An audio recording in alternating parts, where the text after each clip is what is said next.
યા દેવી સર્વભૂતેષુ માતૃરૂપેણ સંસ્થિતા નમસ્તસ્યે નમસ્તસ્યે નમસ્તસ્યે નમો નમઃ. જય માતાજી.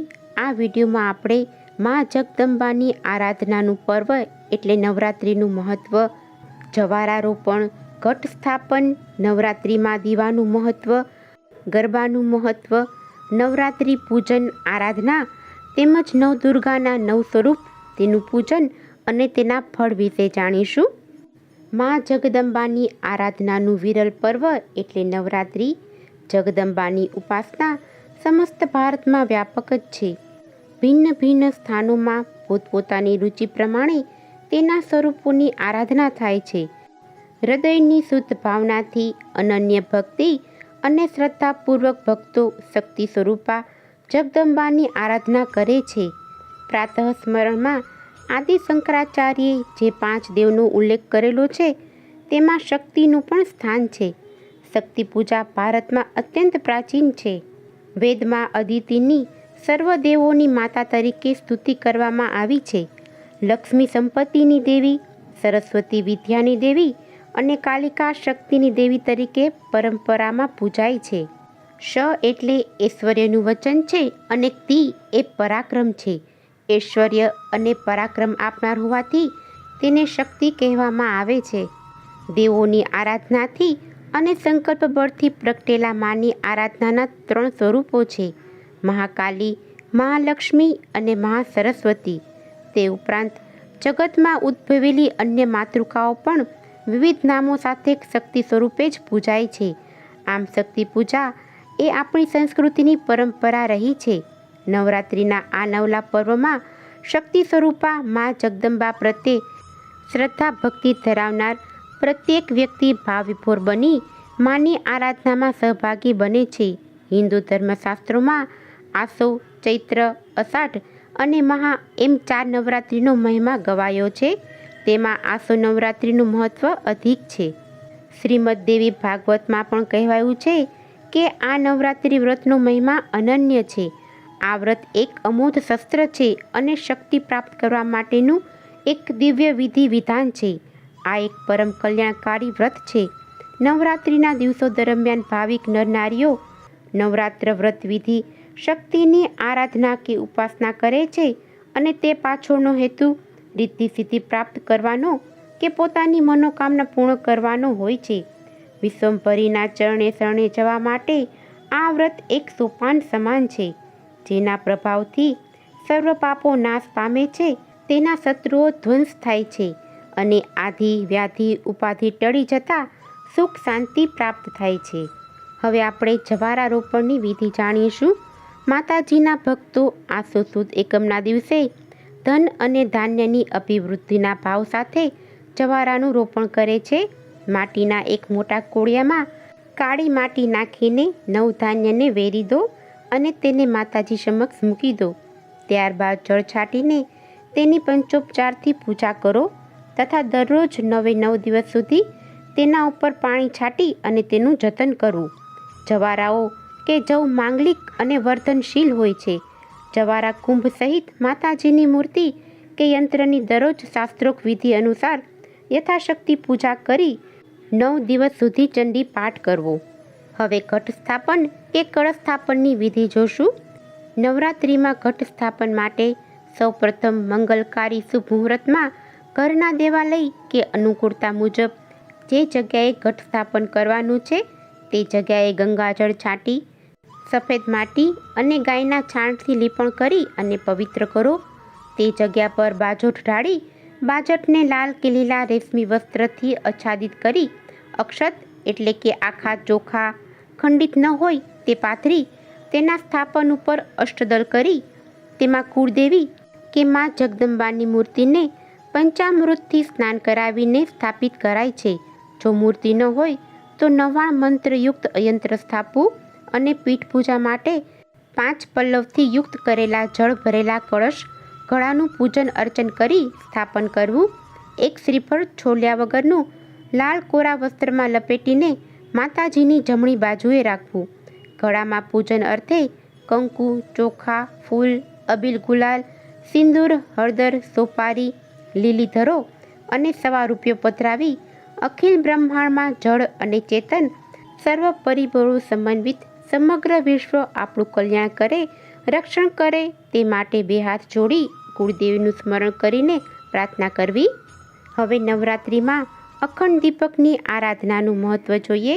નવરાત્રિમાં અખંડ દીપક સાધનાનું ખૂબ મહત્ત્વ છે. દીવાને માતાજીની આગળ શુદ્ધ ઘી અથવા તેલના મોટા દીવડામાં રૂની મોટી વાટ બનાવીને સુરક્ષિત સ્થાને મૂકી દો. પછી તેનું પંચોપચાર પૂજન કરો. અખંડ દીપ સાધના ઐશ્વર્ય, સુખ, સમૃદ્ધિ અને અખંડિતતાનું પ્રતીક છે. નવરાત્રિ આત્મસંયમ અને શક્તિ સંયમનું પર્વ બની રહે છે. ગરબામાં પ્રગટાવેલા દીવાને આપણે અખંડ રાખીએ છીએ. આ દીપકની આરાધના એટલે આત્માની આરાધના છે. એક વખત મન આત્મા સાથે જોડાઈ જાય પછી કોઈ વિકાર ઉદ્ભવી શકે નહીં. આમ નવરાત્રિ આત્મસંયમનું પર્વ અને શક્તિ સંયમનું પર્વ બની રહે છે. હવે આ નવરાત્રિ દરમિયાન ગરબાનું પણ એક અનેરું મહત્ત્વ છે તે જોઈએ. ગરબો કે ગરબા શબ્દ સંસ્કૃત શબ્દ ગર્ભદીપ કે ગર્ભદીપ પરથી આવ્યો છે, જેનો અર્થ થાય છે ગોળાકાર માટલું જેમાં છિદ્રો હોય છે. કોઈની માનતા કે બાધા પૂરી થાય ત્યારે ગરબો કાઢવામાં આવતો. સામાન્ય રીતે પહેલાં આવી માનતા દીકરાના જન્મની હતી, પરંતુ આજે ઈચ્છિત કાર્ય પાર પડે તેની પણ માનતા માનીને ગરબો કાઢવામાં આવે છે.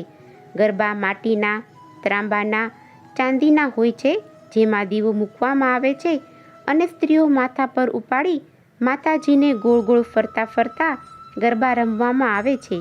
કેટલીક જગ્યાએ તો ફૂલના ગરબા પણ નીકળે છે. તે સ્ત્રીઓ અને પુરુષો બંને માથે લઈ અને ઘૂમતા હોય છે.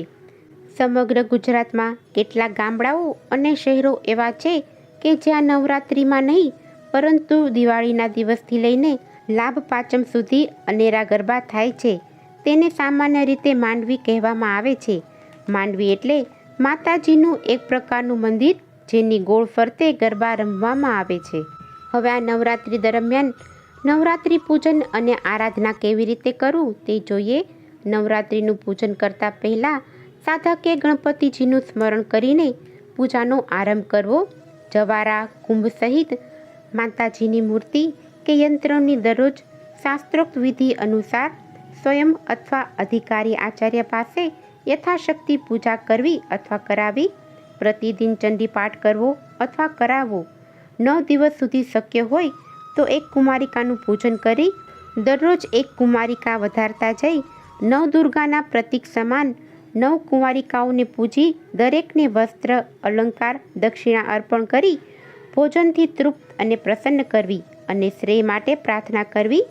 અંતિમ દિવસે જપાત્મક, હોમાત્મક નવચંડી યજ્ઞ કે સંક્ષિપ્તમાં દુર્ગા હવન જો શક્ય હોય તો કરવા. અંતિમ ચરણમાં માતાજીનું વિધિવત પૂજન અર્ચન કરી થાળ, આરતી સહિત મંત્ર, પુષ્પાંજલિ, ક્ષમાપના અને પ્રદક્ષિણા કરી શુભ મુહૂર્તમાં સકલ મંગલ કાર્યનું સમાપન કરવું. હવે મા દુર્ગાના 9 સ્વરૂપ, તેનું પૂજન અને તેનું ફળ જોઈએ. નવરાત્રિના 9 દિવસ સુધી આદ્યશક્તિના વિવિધ 9 સ્વરૂપોનું પૂજન આરાધના કરવામાં આવે છે. દેવીના પૂજનથી ખૂબ જ શુભ ફળ મળે છે, પરંતુ એક વાતનું ધ્યાન રાખવું જોઈએ કે કોઈ પણ પ્રકારના ફળની ઈચ્છા વગર જ દેવીની ઉપાસના કરવી જોઈએ. નવરાત્રિના પ્રથમ દિવસે શૈલપુત્રીની પૂજા કરવાથી ભક્ત હંમેશા ધનધાન્યથી પરિપૂર્ણ રહે છે. બીજા દિવસે બ્રહ્મચારિણીની પૂજા કરવાથી સાધકને અનંત કોટી ફળ મળે છે. ત્રીજા દિવસે મા ચંદ્રઘંટાની પૂજા કરવાથી પાપમાંથી મુક્તિ મળે છે અને પુણ્ય પ્રાપ્ત થાય છે. ચોથા દિવસે કુષ્માંડા માની પૂજા કરવાથી સાધકના રોગ, શોક દૂર થાય છે અને આયુષ્યમાં વૃદ્ધિ થાય છે. પાંચમા દિવસે સ્કંદ માતાનું પૂજન કરવાથી ભક્તની ઈચ્છા પૂર્તિ તથા શત્રુઓનું શમન થાય છે. છઠ્ઠા દિવસે કાત્યાયનીની પૂજા કરવાથી ભક્તિમાં શક્તિનો સંચાર થાય છે. સાતમા દિવસે કાલરાત્રિનું પૂજન કરવાથી ભક્તના દુશ્મનોનો નાશ તથા તેજમાં વૃદ્ધિ થાય છે. આઠમા દિવસે મહાગૌરીનું પૂજન કરવાથી પાપોનો નાશ થાય છે અને નિરંતર સુખમાં વૃદ્ધિ થાય છે. 9મા દિવસે સિદ્ધદાત્રીની પૂજા કરવાથી માની અસીમ કૃપા ભક્તો પર વરસે છે. આમ નવરાત્રિ દરમિયાન માના અલગ અલગ 9 સ્વરૂપની ભક્તિભાવ શાસ્ત્રોક્ત વિધિથી પૂજન કરવાથી તેનું અલગ અલગ ફળ ભક્તોને પ્રાપ્ત થાય છે તથા માની અવિરત કૃપા ભક્તો પર વરસતી રહે છે. આ નવરાત્રિના 9 દિવસ દરમિયાન માની આરાધના ધૂપ દીપ મંત્ર જપથી પણ કરવામાં આવે છે. ઓમ એમ હ્રીમ ક્લીમ ચામુંડાય વિજય આ મંત્રના 1.25 લાખ અથવા 5 લાખ જાપ પૂર્ણ કરવાથી પરમ સિદ્ધિની પ્રાપ્તિ થાય છે. ઓમ દૂમ દુર્ગાય નમઃ આ મંત્રના 1.25 લાખ અથવા 5 લાખ જાપ પૂર્ણ કરવાથી મા દુર્ગાની પૂર્ણ કૃપા પ્રાપ્ત થાય છે અને જીવનમાં સંપૂર્ણ રક્ષણ મળે છે. ઓમ હ્રીમ નમઃ આ મંત્રના 1.25 લાખ કે 5 લાખ જાપ પૂર્ણ કરવાથી પરમ શાંતિની પ્રાપ્તિ સાથે તેજસ્વી વ્યક્તિત્વનો વિકાસ થાય છે અને મા ભગવતીની કૃપા દ્રષ્ટિ પ્રાપ્ત થાય છે. ઓમ શ્રીમ હ્રીમ ક્લીમ મહાલક્ષ્મી નમઃ આ મંત્રના 1 લાખ જાપ કરવાથી લક્ષ્મીજીની કૃપા પ્રાપ્ત થાય છે. ઓમ હ્રીમ એમ હ્રીમ ઓમ સરસ્વતે નમઃ આ મંત્રના 1.25 લાખ જાપ પૂર્ણ કરવાથી મા સરસ્વતીની પૂર્ણ કૃપા પ્રાપ્ત થાય છે.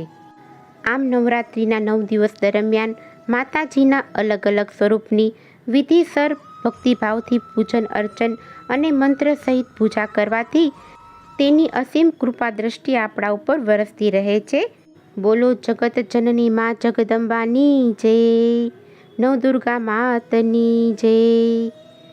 જો તમને આજનો આ વિડીયો પસંદ આવ્યો હોય તો એક લાઈક આપી ચેનલને સબસ્ક્રાઈબ કરજો.